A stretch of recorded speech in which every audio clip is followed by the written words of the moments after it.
Para mga butcher, sa mga gustong matutong mag-iwa ng kambing, yan, panoorin mo lang. Ganito lang to. Ganito ang mag-iwa sa amin, panoorin nyo. Naikot shoulder. Shoulder.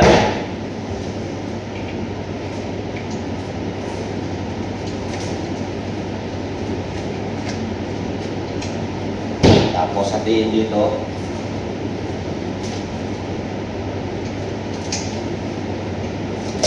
Yan. Tulakad.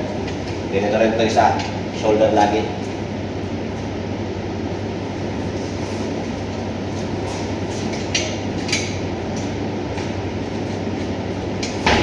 Dito kasi sa bansang Middle East, puro kambing lang dito, tsaka tupat.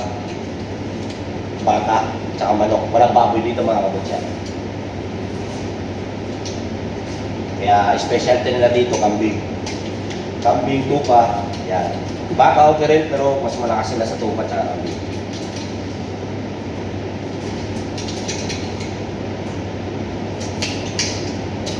Yan. Okay? So, lalagarin ito mga kabutya. Puro lagarin na yan. Okay? Lalagarin. Okay?